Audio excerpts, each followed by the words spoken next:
కాకినాడ జిల్లా పెదపూడి మండలం పారిశుద్ధ్య వారోత్సవాలు జరిగాయి. ఈ సందర్భంగా ఈవో పిఆర్డి ఎంఎస్ఎన్ రెడ్డి మాట్లాడుతూ పారిశుద్ధ్య వారోత్సవాల్లో పెదపూడి మండలంలో 3వ రోజు పారిశుద్ధ్యాల్లో అనేక రకమైన అంశాలు చేయమని జిల్లా కలెక్టర్ ఉత్తర్వులు ఇచ్చి ఉండారని, డ్రైన్ క్లీన్ చేయడం, ఎక్కడైనా చెత్త ఉంటే శుభ్రం చేయమని, వాటర్ ఎక్కువగా నిలవ ఉండే మురుగుకుంటల్లో ఆయిల్ బాల్స్ వేయడం, పంచాయతీ బోర్డు కార్యాలయంలోనూ స్కూల్లోనూ నాయకుడి చేత మొక్కలు నాటించి వాళ్లకు దత్తత ఇచ్చి మొక్కలను పెంచి పెద్ద చేసే బాధ్యత వాళ్ళకు అప్పగించమని కలెక్టర్ ఆదేశించారని తెలిపారు.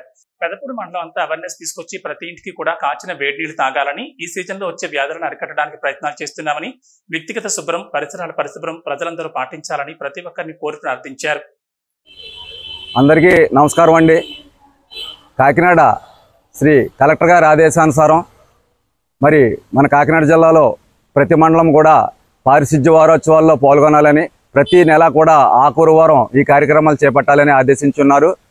ఆ ఆదేశాలను అనుసరించి మన పెదపూడి మండలంలో మనం ఈరోజు 3వ రోజు మరి పారిశుద్ధ్య కార్యక్రమాల్లో అనేక రకాలైనటువంటి అంశాలు వారు మనకి చేయమని ఉత్తర్వులు ఇచ్చున్నారు. డ్రైన్ క్లీన్ చేయటం, ఎక్కడైనా పెంట పోగులు ఉంటే తీయటం, మరి కొంచెం వాటర్గా ఎక్కువగా ఉన్నటువంటి మురుక్కుంటల్లో ఆయిల్ బాల్స్ వేయటం, అలాగే బుషెస్ క్లియర్ చేయటం, అలాగే పంచాయతీ బోర్డు కార్యాలయాల్లోనూ హై స్కూల్లోనూ కూడా మరి నాయకుల చేత మొక్కలు నాటించి వాటిని వాళ్ళకి దత్తత ఇచ్చి అది పెంచి పెద్ద అయ్యే వరకు కూడా వాళ్ళకి బాధ్యత చెప్పమంటాం. ఇవన్నీ కూడా కలెక్టర్ గారు చెప్పి ఉన్నారు. ఇంతవరకు కూడా మరి పంచాయతీ కార్యదర్శులు, అలాగే ఎంపీడీఓ గారి ఆధ్వర్యంలో, అలాగే మా నోడల్ ఆఫీసర్ శ్రీ ప్రసాదరావు గారి ఆధ్వర్యంలో కూడా చక్కగా 3వ రోజు కార్యక్రమాలు చేపడుతున్నాం. ఇదే విధంగా మిగతా 3 రోజులు కూడా మేము ఆ అంశాలను అనుసరించి పెదపూడి మండలం అంతా కూడా అవేర్నెస్ తీసుకొచ్చి, అలాగే ప్రతి ఇంటికి కూడా కాచిన వేడి నీళ్ళు తాగాలని, ఈ సీజన్లో మరి సీజనల్ వ్యాధులు రాకుండా జాగ్రత్తగా ఉండాలని, ఇవన్నీ కూడా మేము ఐఈసీ కార్యక్రమాల ద్వారా అవేర్నెస్ కల్పించడానికి ప్రయత్నాలు చేస్తున్నాం. అలాగే ఈ సీజన్లో మరి పరిశుభ్రంగా ఉండటంతో పాటు వ్యక్తిగత పరిశుభ్రం, పరిసరాల పరిశుభ్రం కూడా ప్రజలందరూ పాటించాలని కోరుకుంటున్నాం.